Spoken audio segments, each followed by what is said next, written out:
Hello. Of all the names in ancient philosophy, Socrates is the most intriguing. Born in 469 BC into the golden age of the city of Athens, his impact is so profound that all the thinkers who went before are simply known as pre-Socratic. In person, Socrates seems to have been deliberately irritating. He was funny and he was rude. He didn't like democracy and spent a lot of time in the marketplace, accosting citizens with questions such as what is courage or virtue or knowledge.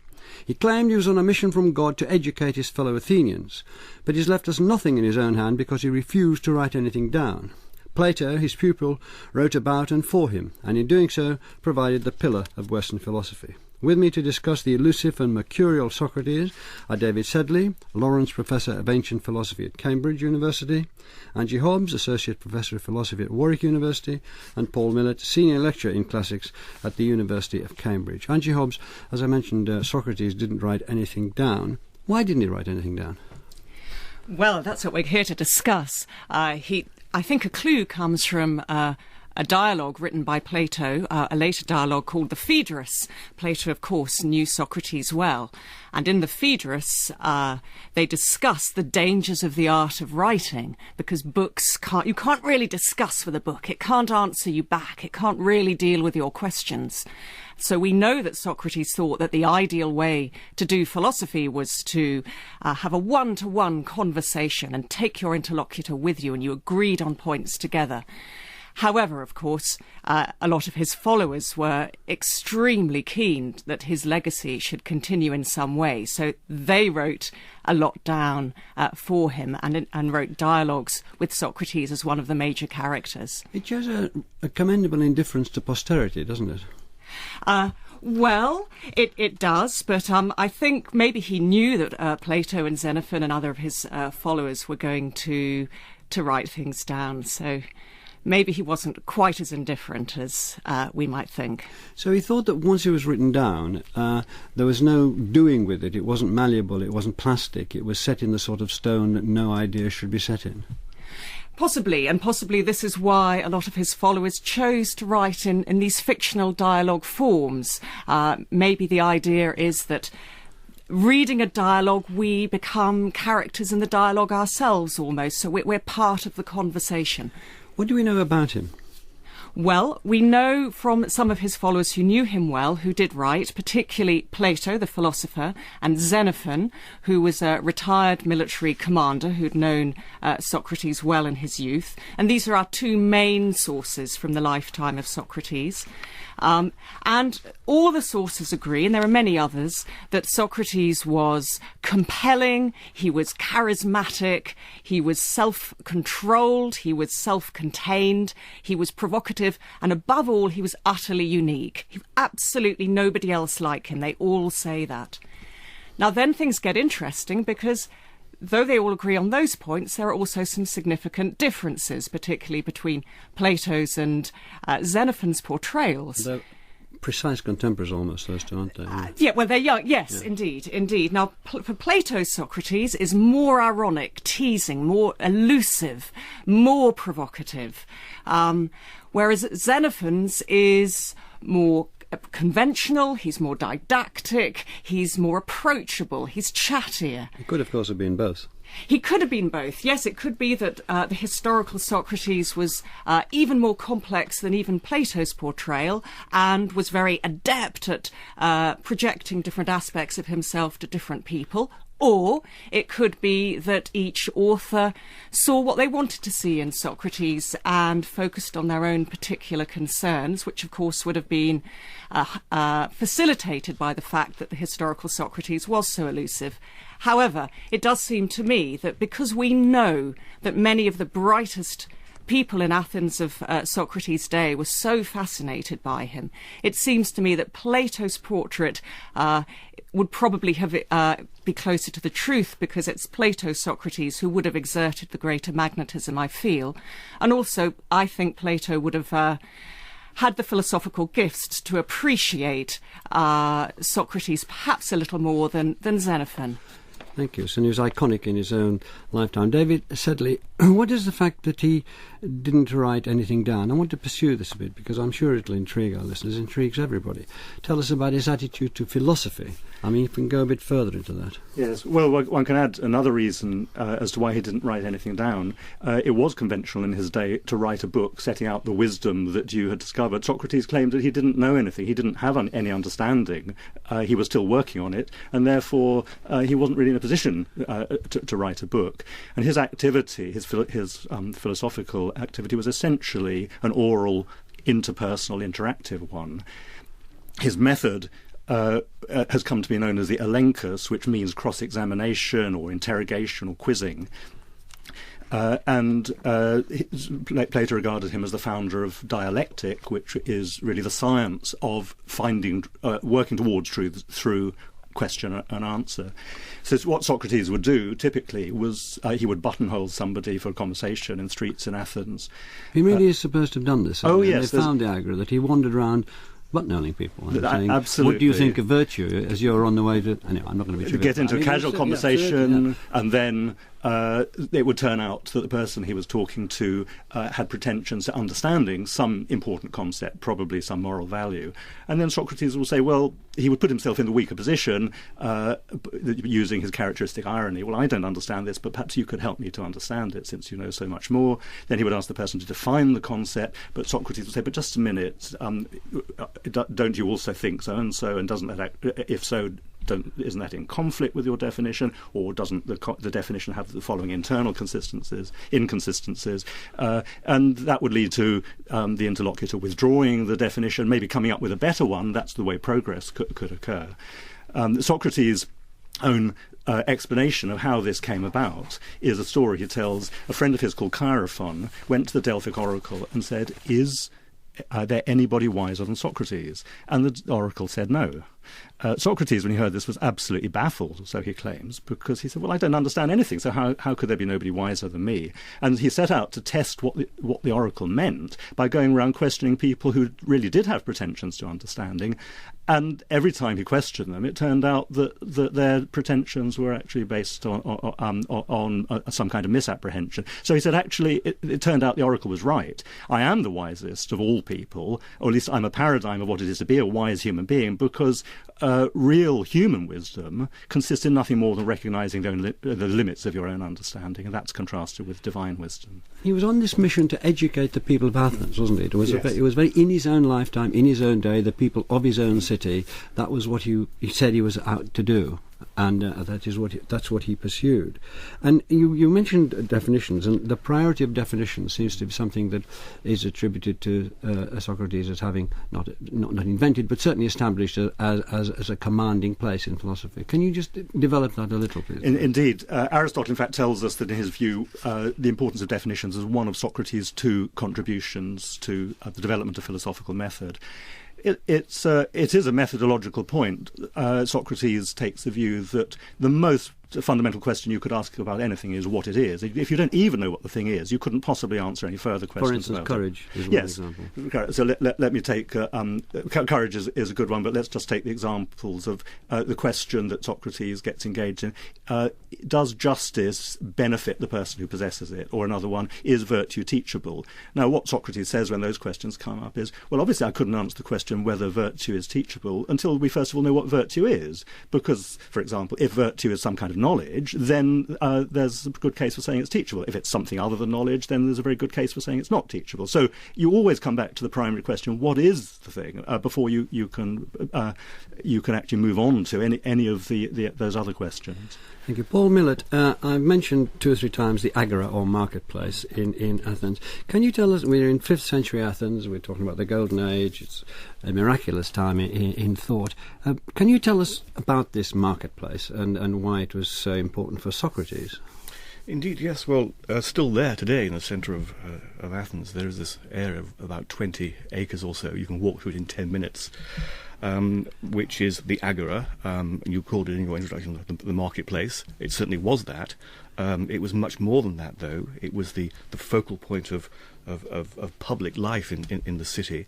So we have there the admin centre, the public buildings. It's a node of activity for religion, shrines. There's the temple of Hephaestus still there, at the northern end of the agora. It's also a centre for justice. The law courts, many of them are there, including the court where Socrates himself was tried. We'll talk about that perhaps a bit later on. But it's also where citizens gather together to interact in an intense kind of way. They'll go there to talk, argue, gossip, get the news, get hired as casual labourers, find out the time from a water clock there, and of course do all their shopping as well. So it wouldn't be unusual for somebody to approach somebody else and ask them... Socrates wouldn't be the only person going around. He isn't a lone figure in the agora asking these questions. No, there are lots of places where people would gather and have discussions like this. We hear of Socrates, for example, at the bankers' tables, looking for people to talk to, and finding them as well. And also Socrates visiting various shops where people would gather as a matter of habit to meet and talk. And then the various stoas or porticos, colonnades around the agora, where people would gather and chat and discuss. So he's not the only person doing this. And I think just one point I would make also is that it's not just citizens. The agora is full of all sorts of different people, non-citizens, slaves as well, and women too, non-citizen women, and also women from poorer families who would have to go out to work.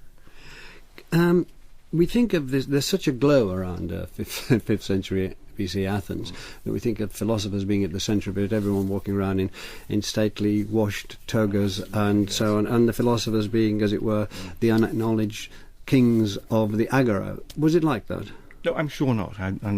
This idea of people wafting around in sort of, bed sheets around marble pillars, I'm sure the agora was a noisy, vibrant, lively, smelly, dirty kind of place. But is it possible, from the evidence that you have, to give us some idea of the status and place of philosophers in Athens at that time? Were they a small cult elite, more or less ignored by most people, or where were they? I think there's one good piece of evidence that Socrates and other philosophers were in the public eye. I'm thinking of this famous play by Aristophanes, a comedy called The Clouds, where Socrates is a main figure and is caricatured in that That's comedy. when Socrates was quite a young man, wasn't it? Yes, he would have been, in his 40s, comparatively, I think? Yes. And it's not. So he's sent up by the greatest comic writer of the day in a way that was understood by the massive audience which went to right. those. Well, and it's not just a one-off, because there are other comedians who also we know brought Socrates into their plays. David Sedley, all the thinkers who went before Socrates, there were many, were collectively referred to as pre-Socratic. What were the pre-Socratics doing? What was it? I mean, I know they were doing lots of different things, but on the whole, because I want to get to the point in the next question, where was the breakaway, what is the great significance of Socrates? Just one more bit of context. What were they doing? They were asking the big questions about the nature of reality, the structure of the universe. Many of them were experts on astronomy, for example, because they thought that you couldn't possibly understand how the cosmos works unless you started with the laws underlying the heavens. So they were enormously diverse, a rather brilliant collection of thinkers, all extremely independent. Really, they, to many, to Heidegger, for example, and to Popper, they marked, in some ways, the high point of Greek thought. Angie Hobbs, so we come to Socrates. What was radical and new about him? David, very magnificent elliptical way, given us there's maybe more to say about pre-Socrates, but we needn't. What did he bring that made him such a significant figure to significant figures like Plato, and then through Plato to Aristotle and so forth to the present day? What was new? OK, well, I think Cicero puts it really well in his Tusculan Disputations. He says that Socrates was the first to bring philosophy down from the heavens and into the towns and into people's homes. Socrates' passion is for ethics. He starts off with what he believes is the fundamental question of life. How should life be lived? That's the question he asks again and again. And the answer he gives, which he assumes, perhaps wrongly, that everybody would assent to, is that life should be lived flourishingly, that it's flourishing, or less accurately, happiness, is what we all want. Now, his next move is a much more controversial one, because he then says that the flourishing life is, in fact, the virtuous life, which, of course, not all people would assent to. Various characters in Plato do not assent to that. Now, the reason Socrates gives for saying this, or one of the reasons, is that he thinks that the soul is far more precious than the body or than an external goods. Indeed, that nothing else, neither an external such as wealth or even physical health, can do you any good unless you exercise it virtuously.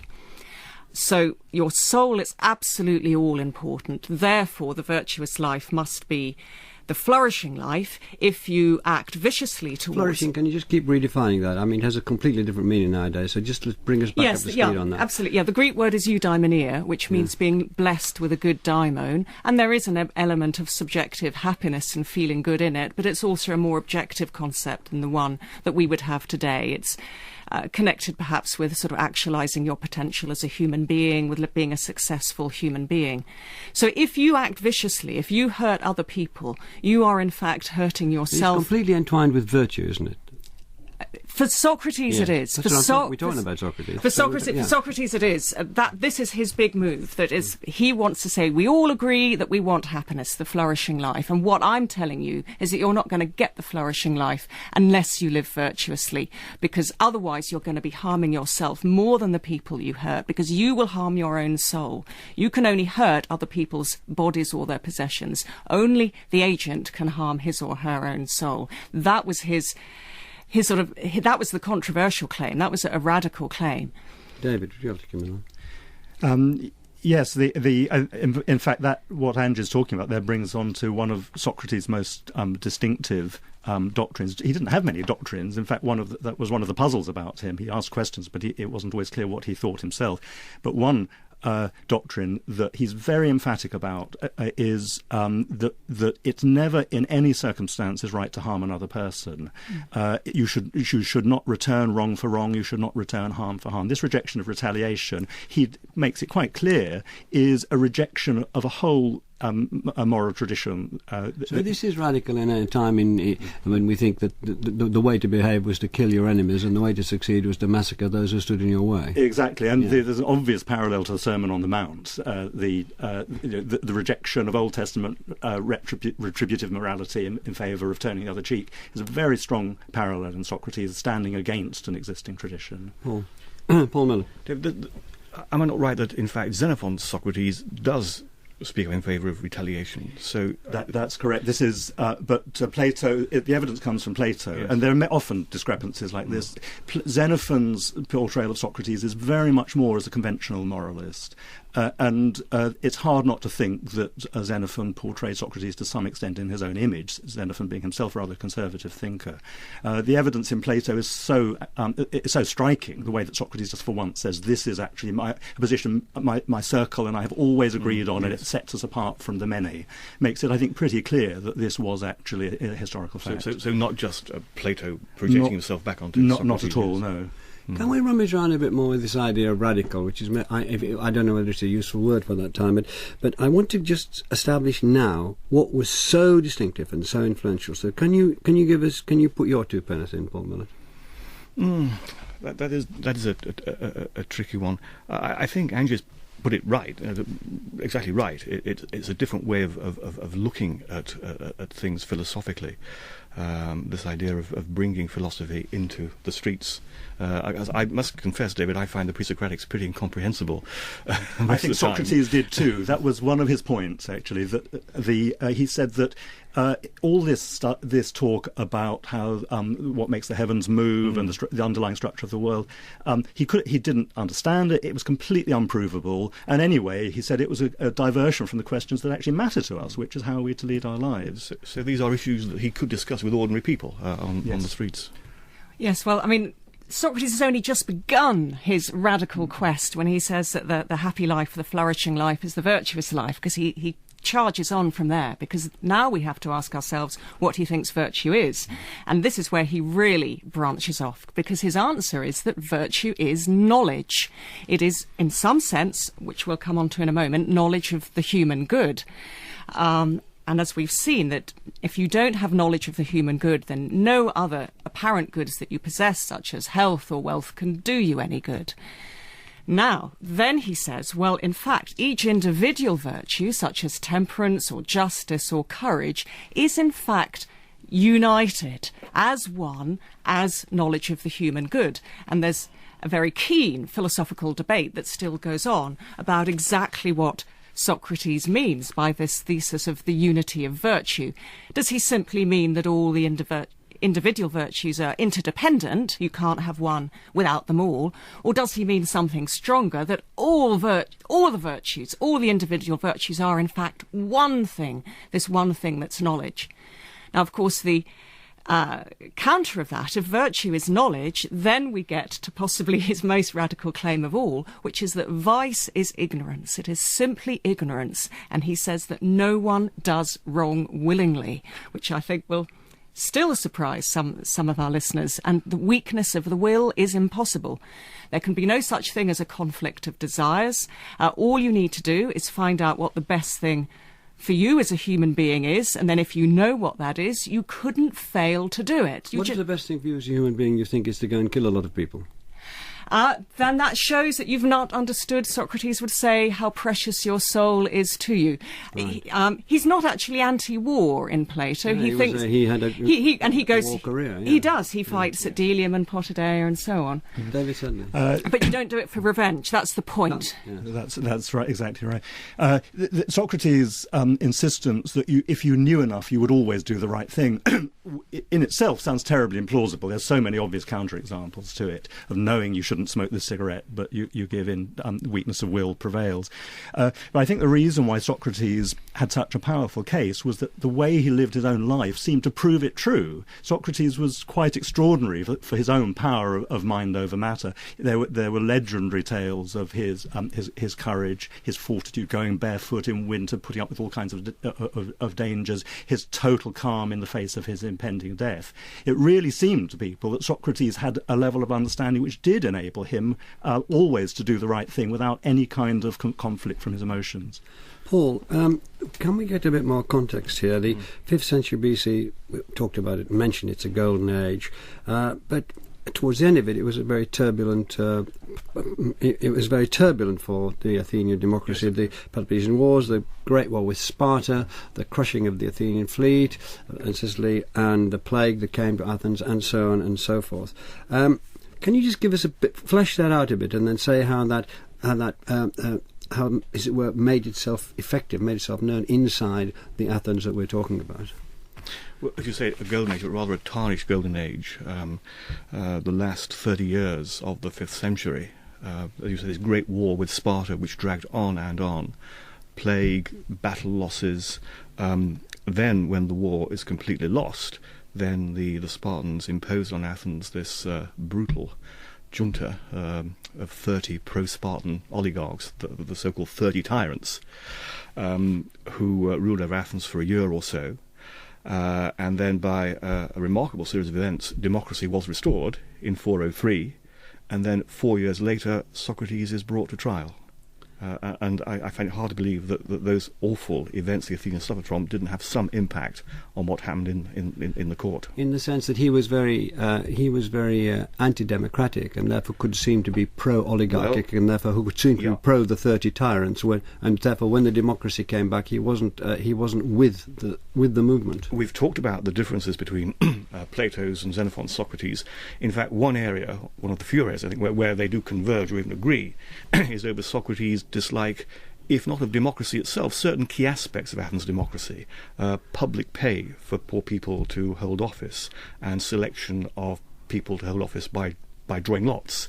Both Plato and Xenophon make it quite clear that this did not meet with Socrates' approval. And because politics in Athens was very much polarized, oligarchs and democrats, if you weren't obviously for one group, then you must be for the other. Yes, it's interesting how much he was deeply mixed up in, and he was deeply mixed up in war. He was deeply mixed up in politics. He was deeply mixed in philosophy. He was around all those things. But let's move to the trial, and then we can talk about his influence. Talk about David Sedley. Shortly after the end of this war and the resumption of at the end of the 5th century BC, democracy in Athens, he was put on trial. Do we know precisely why? Well, we know what the charges were. They were corrupting the young and denying the gods of the city while introducing new gods. Those were the official charges. Corrupting the young has often been taken to mean, as it were, encouraging homosexuality. Not really, no, because homosexuality was actually a normal in relationship in the kind of Athenian male society that Socrates moved in. It's actually, the idea was rather that by questioning basic moral values, he had actually undermined the moral fibre of the young. As I understand it, charges were brought against people by individuals. Yes. So therefore, this could be an act of personal revenge, or... Yes. Well, Socrates says in Plato's reconstruction of his defence speech that he's made a huge number of enemies, and you can absolutely see why in the pages of Plato, why lots of people loathed him because of the way he undermined their public standing, by the way he questioned them in front of their peers and their juniors. Because he actually demonstrated ignorance time after time after time in his dialogue. Their ignorance. Their ignorance, that's exactly right. So it's completely understandable that the three individuals who brought the charges should have done so out of personal motivation. Do you know anything more, Paul Millett, about these people? Well, we know a bit about one of them, one of the three accusers, a man called Anytus, who was active as a democratic politician. And had been in exile when the tyrants were in control in Athens. We also know that around the time of the trial of Socrates, there were a number of other political trials held, where people who had been on the oligarchic side at the time for the tyrants, life was made rather difficult for them, shall we say, being brought to trial. And I think I would see Socrates' trial as part of that sequence of trials. Angie Hobbs, we have this trial then. The court is in one end of the agora, isn't it? And they're still, you can see the benches now. That's let's leave that aside. Theory, yes. That's what I read somewhere, but that doesn't matter either. That 501 of the citizens of Athens are the jury. It lasts for 1 day. The lawyers have at the most an hour each, as measured by the water clock, something we could reintroduce into this country with great effect, I think. And how did Socrates acquit himself, Angie Hobbs, at that trial? Well, again, it depends which source you put your faith in. If you go with Plato's apology, he does give a magnificent, some might say rather high-handed defence of philosophy and his life in Athens. He refuses to beg, he refuses to supplicate or ask for pity. He says, in fact, I think I have served Athens so well, you should be paying me money, rewarding me for what I have done. He absolutely will not grovel, which of course would have got some people's backs up. So I think some of his friends thought he'd decided that he'd lived, he was 70, he didn't want to sink into decrepitude, and he wasn't too upset at the thought of dying now. And certainly he ends the speech that Plato puts into his mouth very magnificently. He says at the end, so I go to die and you to live, and which of us goes to the better lot? Only God can know. Very moving, but also you can see a certain imperiousness about it, which might have rather annoyed some of the jurors. And he didn't put in a counterplea when they said you will be sentenced to death. He could have said, why not send me into voluntary exile? He could have put in a counterplea. No. He didn't. He could have done. Paul will know more about the factual details here than me. Yes, it was a kind of trial where the two opposing parties put forward proposals for punishment, and Socrates' first punishment was, as Angie said, being maintained at public expense the rest of his life, which was for Olympic heroes and the like. And then he offered a very modest fine, but he did not propose exile, according to Plato. In Xenophon's account, he refuses, I think, to make any proposal at all. Which account, David Sedley, do you come down on the side of these accounts? I mean, do you think there's one coherent, trustworthy account, or are we forever stuck with... Socratic literature was burgeoning in the early 4th century BC, and it was a branch of fiction, but these people were writing as apologists for Socrates. So extracting the historical facts about the trial trial is probably a hopeless task. What we really have to say is we live, for better or worse, we live with Plato's account, because Plato's account is the one that carries conviction. He was there. 25 years old or something like that. That's right, and he actually, one of the only occasions when Plato mentions himself in his works is when Socrates mentions his presence at the trial in his defence speech. So we because Plato has fixed the later tradition about Socrates, we tend to go with it. But do we really know that was right? No, we don't.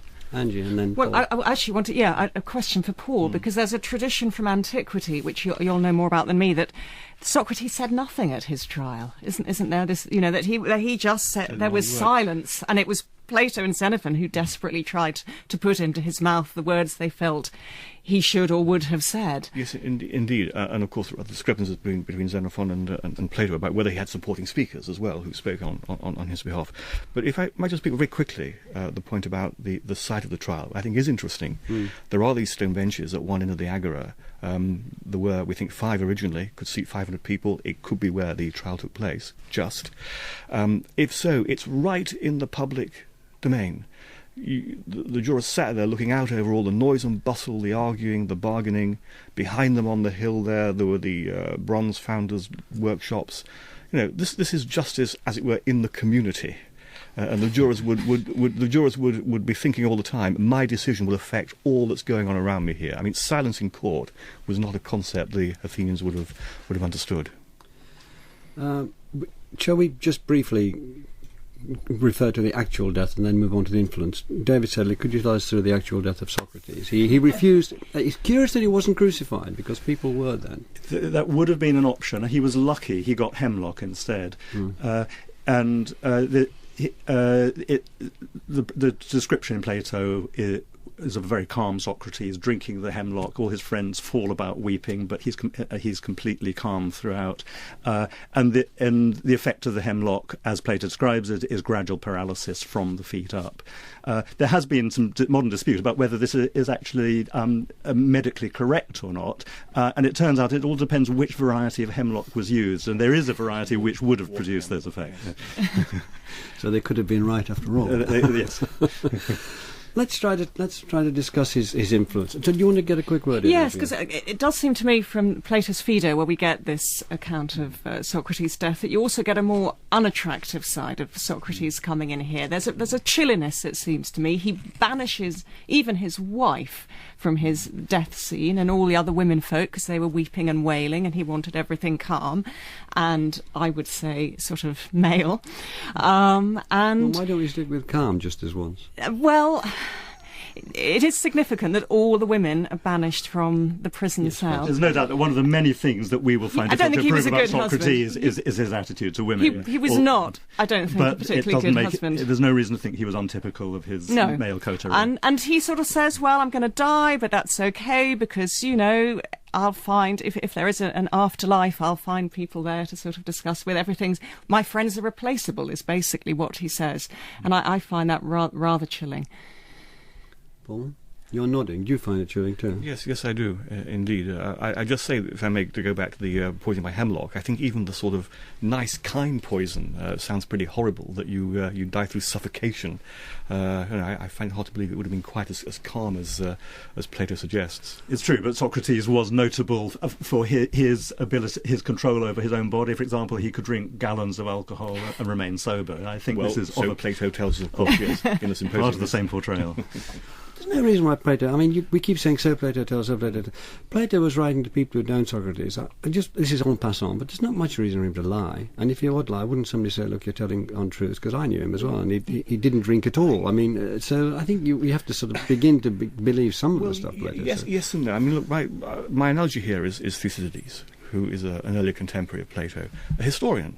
And Thucydides can invent speeches which he puts in people's mouths. Now, a historian can do that. I have no problem with a philosopher doing the same sort of thing. Yeah, speeches is one thing, but the things that he did and that people would know about, they would know that Socrates was a soldier. They would know that he went in the agora. They might know that he could drink a lot or did drink a lot or whatever. They would know that he went around barefoot in winter. So I think, anyway, there you go. No, Can we talk, David Sedley, begin to talk about his influence, first of all on the classical world, the influence of Socrates' philosophy through the dialogues of Plato. And Plato wrote dialogues to imitate the style in which Socrates had conducted his philosophy, as I understand it. Exactly, yes. I think that Socrates' philosophical influence, well, first of all, it was ubiquitous, but it was different on Plato from his influence on other thinkers. Plato clearly takes the view that Socrates represents stage one of the process of enlightenment. Socrates had to come first before Plato in order to clear away all the misconceptions and all the pretensions to knowledge which were actually ill-founded. Then that left a vacuum that Plato, with his own philosophy, was able to go on to fill. But for other thinkers, and there were many philosophers who called themselves Socratics and claimed to be followers of Socrates, particularly in the 4th century BC, but carrying on to the Stoics from 300 BC onwards. For them, Socrates had already must have already achieved full enlightenment, because that was the only way of explaining why he led the perfect philosophical life. And therefore the project for all these Socratic philosophers in his wake was to find out what it was that Socrates understood that enabled him to live that life. And then there were competing views about it. The usual view was one that comes back to something that Angie talked about, which is that the either the one good or the only important good is wisdom. That if you know enough, then not only does nothing else matter, what happens to your body or possessions doesn't matter, but also you will always do the right thing. So that was a recurrent theme in schools that called themselves Socratic and became indeed one of the main bases of Stoicism. But there were many other views about what the secret of Socrates' life had been that other philosophical schools developed. And just to give you one example, from the 3rd century BC onwards, the school founded by Plato, the Academy, became a sceptical school. It was devoted to showing that knowledge claims can never be firmly established. All philosophical questions must admit of two opposed points of view. They can never be closed down. And that they regarded as being the real message of Socrates. Socrates was the person who showed you can never rest content with your beliefs, the beliefs you currently hold. Every question must be constantly reopened and re-examined. So that was in their view, that was the message of Socrates, and that was what made Socrates' life an exemplary life. Do we see, Angie Hobbs, the influence of Socrates through Plato, we're now beginning to talk about Plato more than Socrates, beaming right through philosophy and Western thought and setting the pattern for Western thought, not in philosophy but in other areas of knowledge, for a couple of thousand years? Absolutely. There's masses more we could say about Plato, who does also move on from some of Socrates' views and complicates the psychology and the theory of action and so on. Yes, if we take, for instance, in the Renaissance, for Montaigne, the sceptical humanist Montaigne, Socrates was a hero, and Montaigne, paraphrasing the quote from Cicero that we looked at earlier about Socrates bringing philosophy down from the heavens and into people's homes, Montaigne says that Socrates has done humanity a great favour because he's shown how we can try to work out how to live the good life for ourselves without relying on gods or religion or tradition. We can have a bash at this ourselves, and Montaigne is hugely impressed by that. And then, you've got Hegel in his history.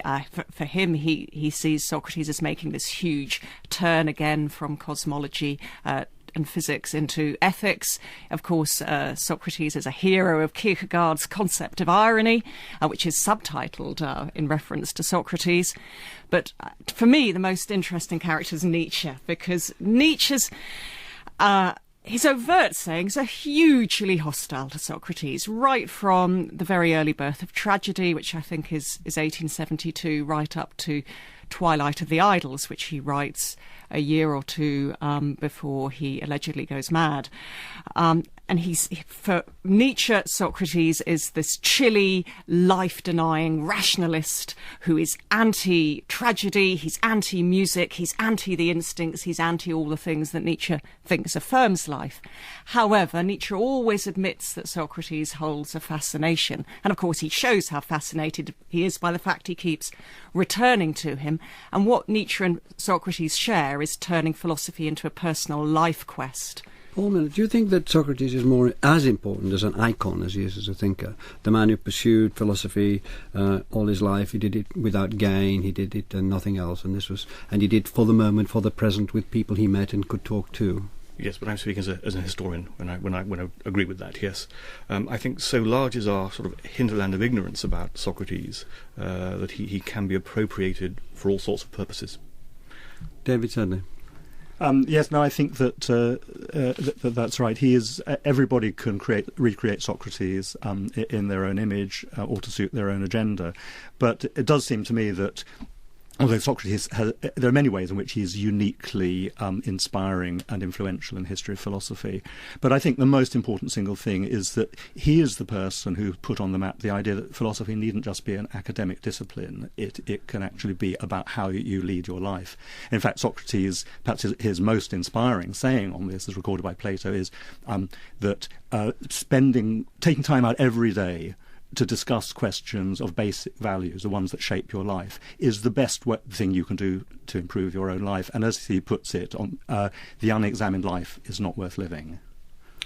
Angie Hobbs, would you think there's any conflict between Socrates as an icon which overtakes Socrates as a philosophical influence?